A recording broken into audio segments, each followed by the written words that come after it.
Well, we've got 60 acres here, 25 hectares. It's part of an uneconomic sheep farm, a 400-acre part of a sheep farm that was broken up 4 years ago. It's rough land, it's not good quality land, it's steep, it's clay. It was pretty neglected, bad growth of hawthorn, willow and a bit of gorse coming in. A lot of the tracks were impassable, so it was ideal for what we wanted.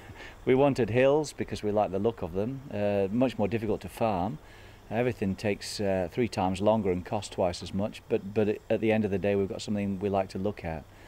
So we decided to plant the roughest, steepest, worst areas with trees, create ponds in the sort of swampy, boggy, soggy bits, and then break the 5 large paddocks down into sort of 25 or 30 small paddocks to grow a range of animals, mostly free-range pigs. That's our real passion, although ironically they don't take up much of the area.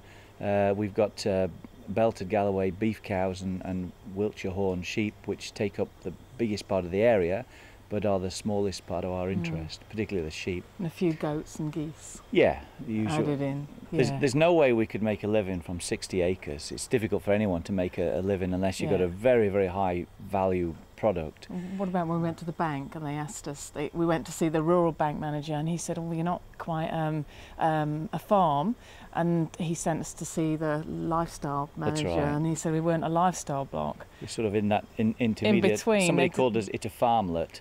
Yes. But there's no way conventionally we could make a living from this, and the challenge is to try and make a living by adding value to what we produce. It's something I've believed in for years. I've got a portable sawmill, and it's the same philosophy there, where I'm milling people's timber for them on site to add value to it. It's worth a lot more as a sawn piece of construction timber.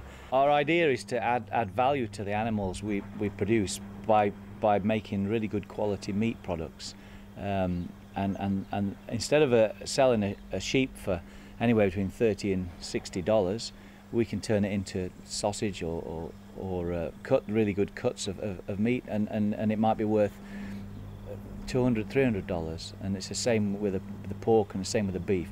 So we tried several different butchers and then eventually found a really good butcher who would make good quality pork products and would make sausages to our recipe. We'd found some old English recipes for traditional types of sausage like Cumberland sausage and Lincolnshire sausage, and we started getting those made over here, and that coincided with the start of the farmers market in Hamilton.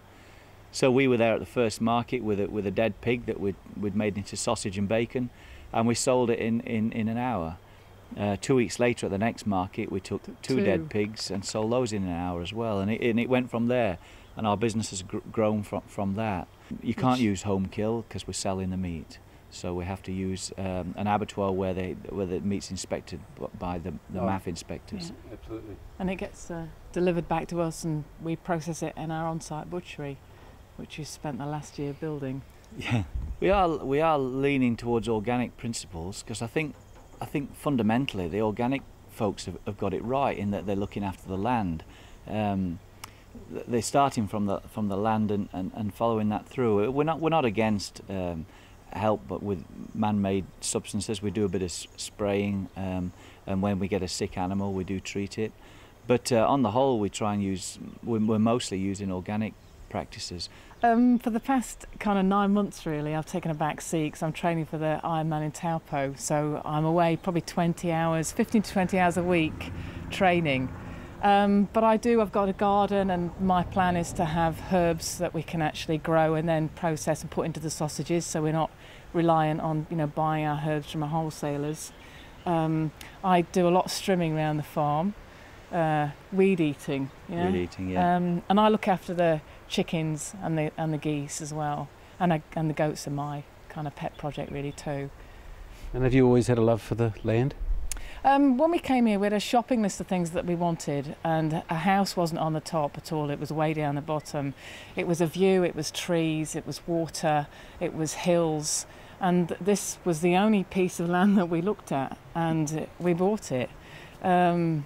I love living out in the country, I love being rural, but I work as a nurse part-time, so I wanted to be near a big centre.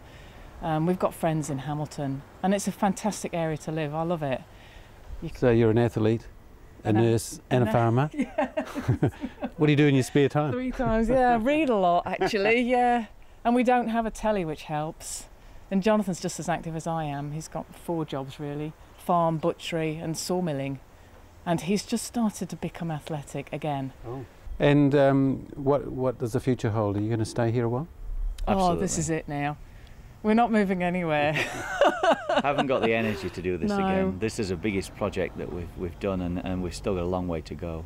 But sustainability and keeping things in balance is really up there. Everything's got to work. There's no point trying to force the land to produce what it can't produce. So if we've got a really bit of crappy land, we're not going to spend a fortune trying to drain it and fertilise it. We'll just plant trees on it, and those trees will give the stock shelter and shade in the summer. We'd rather get the land working to its maximum without trying to thrash the guts out of it.